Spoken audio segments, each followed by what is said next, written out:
ఒక IAS officer first day సర్వీస్లో ఒక సబ్ డివిజనల్ మెజిస్ట్రేట్ పోస్ట్లో తీసుకుంటాడు ఫస్ట్ డే. ఐపీఎస్ ఏమో sub divisional police officer, SDPO అంటామన్నమాట. ఆ రోజు నుండి మా స్క్రీనింగ్ మొదలవుతుంది. ఎప్పటి వరకు? రిటైర్మెంట్ వరకు కూడా మేము స్క్రీనింగ్లో ఉంటాం. ఎక్కడ బలహీనతలు ఉంది అన్నది. బలహీనత తెలిసిన మరుక్షణం ఏంటి అంటే పోస్టింగ్ కోసం వెళ్ళటం, సీనియర్స్ దగ్గరికి వెళ్ళటం, పొలిటీషియన్స్ దగ్గరికి వెళ్ళటం.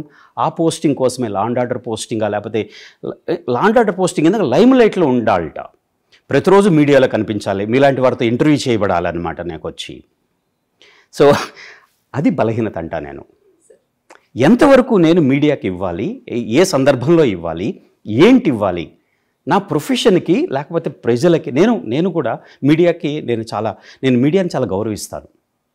మొదటి నుంచి కూడా నేను ఎస్పీ డేస్ నుంచి కూడా నేను మీడియా మీద రిలై అయ్యాను. నాకు ప్రొఫెషనల్గా అది నాకు చాలా అవసరం. ఎందుకంటే నా జిల్లాలో దాదాపుగా 4 లక్షల మంది ప్రజలు, ట్రైబల్స్, వాళ్ళు చూసేది టీవీ న్యూసు. 4 లక్షల మందికి నేను ఒక విషయాన్ని చేరేలా చేయాలి అంటే నా పోలీసుల వల్ల అవ్వదు, మీలాంటి మీడియా మిత్రుల ద్వారానే రావాలి. ఒక ఉదాహరణ ఇస్తాను దీంట్లో. ఒక ఎస్పీగా నేను షిల్లాంగ్ ఎస్పీగా చేసినప్పుడు 10th క్లాస్ లాస్ట్ ఎగ్జామ్ అవుతుంది. 10th క్లాస్ లాస్ట్ ఎగ్జామ్ అయిన మరుక్షణం 12 గంటలకు ఎగ్జామ్ అయిపోతుంది. ట్రైబల్ బాయ్స్ బైకుల మీద, అంటే జుబిలేషన్ అనమాట. 10th క్లాస్ అయిపోయింది, తాగుడు, పిలియన్ రైడర్సు, 4-5 బైక్స్ మీద యాక్సిడెంట్స్ అయ్యాయి. ఫేటల్ యాక్సిడెంట్స్ అనమాట. తాగుంటారు, తెలియదు, స్టూడెంట్స్ చచ్చిపోయారు. నేను ఎస్పీ అయినా అప్పుడు 10th క్లాస్ ఎగ్జామ్స్ మొదలయ్యాయి. ఫస్ట్ నేను మీడియా మిత్రులను పిలిచాను. నేను నా message to the parents, 10th class అయిపోయిన వాళ్ళకి, ఎవరైనా సరే ఎగ్జామ్ అయిపోయింది కదా, ఆ ఆనందంలో నేను సెలబ్రేట్ చేసుకోవాలి, బైకుల మీదకి వచ్చేసి రోడ్ల మీద ఇలా తాగి చేస్తే నేను వాళ్ళు అరెస్ట్ చేస్తాను. అరెస్ట్ చేసి ఆ రికార్డు నేను పెట్టుకుంటాను నా దగ్గర.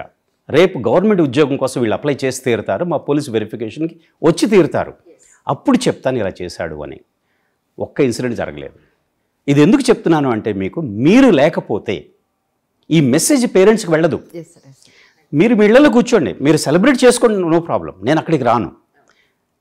మీకు ఆ కల్చరు, ఆ సాంప్రదాయం ప్రకారంగా వాళ్ళు ఏంటంటే అక్కడ మామూలుగా ఈ మేఘాలయ లాంటి స్టేట్లో లిక్కర్ అనేది చాలా సర్వసాధారణంగా ఉంటుంది. ఫ్యామిలీలోనే వాళ్ళు తయారు చేసుకుంటారు, అది ట్యాబు కాదు.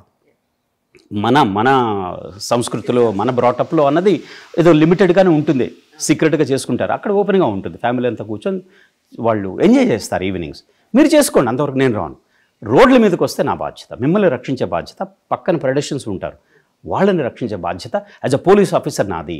ఈ మెసేజ్ అన్ని ఫ్యామిలీస్కి వెళ్ళాలి. షిల్లాంగ్ అంటే దాదాపుగా 4 లక్షల జనాభా, అందరికీ వెళ్ళాలి అంటే మీ ద్వారానే వెళ్ళాలిగా, నేను మీడియా ద్వారానే వెళ్ళాలిగా. అందుకని మీడియాకి నేను చాలా రెస్పెక్ట్ ఇస్తాను. ఒకళ్ళు అడిగారు, ఒక మీడియా మిత్రులు, మమ్మల్ని మీరు ఎక్స్‌ప్లాయిట్ చేశారు కదా అన్నారు. ఒక పోలీసు వృత్తిలో ఉండి మీడియాని నేను వాడుకోకపోతే, నేను మీడియాని దూరం పెడితే, మీకేం కావాలి? అథెంటిక్ ఇన్ఫర్మేషన్ కావాలి, అసలు జరిగిన వాస్తవం కావాలి, అంతే కదా. ఫ్యాక్చువల్ ఇన్ఫర్మేషన్ ఇమ్మీడియట్గా కావాలి కదా, మీకు ఫ్లాష్ ఇవ్వాలి కదా, మీరు సెన్సేషనల్ ఫ్లాష్ న్యూస్ ఇవ్వాలన్నమాట, జరిగినట్లుగా. అది నేను మీకు ఇవ్వకపోతే ఎవరో ఏదో హియర్సే విన్నదానికి చెప్పేసేసి డిస్టార్షన్ వస్తుంది కదా.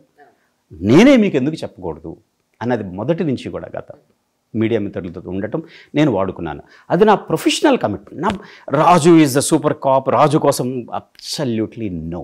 ప్రొఫెషనల్గా ఎంత రిక్వైర్మెంటో అంతవరకు, నా డ్యూటీ పరంగా ఎంతవరకు నేను మీడియా మిత్రులతోటి నేను రిలేషన్షిప్ మెయింటైన్ చేయాలో, వాళ్ళకి ఎంతవరకు ఇన్ఫర్మేషన్ ఇవ్వాలో ఇచ్చి తీరాను ఆన్ ద స్పాట్. దాని గురించి మీరు అన్నారు ఇబ్బంది, మా సీనియర్స్ నుంచి వచ్చింది నాకు ఇబ్బంది. వాళ్ళు ఏమన్నారంటే, నువ్వు ప్రతిరోజు మీడియాలో కనిపిస్తావు, ప్రతిరోజు పేపర్లో నీ ఫోటో లేకుండా ఉండదు. ఎందుకంటే వాళ్ళు వెక్స్ అయిపోయారు. నా ఫోటో ప్రతిరోజు చూసి, నా ఇంటర్వ్యూ ప్రతిరోజు చూసి, నీకేం పర్లేదు, నువ్వు పోలీసింగ్ చేయకుండా మీడియా వాళ్ళ దగ్గర కూర్చున్నావు అంటే, సార్ అది ప్రొఫెషనల్గా నాకు చాలా అవసరం. అది నేను ప్రొఫెషనల్గా నాకన్నా వెరీ పవర్ఫుల్ మీడియా టూల్ అది నాకు. నేను దాన్ని వాడుకుంటాను, నన్ను ప్రొజెక్ట్ చేసుకోవడం కాదు. ఇప్పుడు ఒక మీడియా మిత్రుడు సూపర్ కాప్ అని ఒక సూపర్లేటివ్ డిగ్రీతో నాకు హెడ్డింగ్ ఇచ్చాడు అంటే అది వారి పద్ధతి. అది ఆ జర్నలిస్టిక్ వాళ్ళ విధానం, వాళ్ళ విధి విధానాలు వాళ్ళకు ఉంటాయి. ఇదే టైటిల్ పెట్టండి నేను చెప్పలేను, వాళ్ళు వినరు కూడాను. అలానే నా కోసమా అబ్సల్యూట్లీ నేను ఆ ఎస్పీ అయిపోయిన మరుక్షణం ఒక్కరోజు కూడా మీడియాతో మాట్లాడలేదు నేను. నా జాబ్ ప్రొఫెషన్లో ఇప్పుడు నేను ఇంటెలిజెన్స్ అసైన్మెంట్లో ఉంటాను, అసలు మీడియాకు అసలు మాట్లాడకూడదు. సిబిఐలో ఉంటాను నేను, మీడియాతో మాట్లాడకూడదు, రాకూడదు, అసలు మీడియా ముందుకు రాకూడదు. సిబిఐ ఒక ఇన్ఫర్మేషన్ ఆఫీసర్ ఉంటారు, ఇదివరకు ఖాన్ ఉండేవారు ఆయన సిబిఐకి, ఆయనే చెప్పాలి, మీడియాతో ఆయనే ఇంటరాక్ట్ అవ్వాలి. అందుకని మీరు అన్నారు చూసారా, మోస్ట్ డిఫికల్ట్ ఎక్స్పీరియన్స్ ఏమిటి అంటే నా సీనియర్స్ తోటి. ఎందుకంటే ఒక వీక్నెస్ని వాళ్ళు పట్టుకున్నారు. ఏంటంటే వాళ్ళు ఏమనుకున్నారంటే ప్రతిరోజు రాజు ప్రొజెక్ట్ చేసుకుంటున్నాడు, మీడియా అసలు పోలీసింగ్ చేయట్లేదు,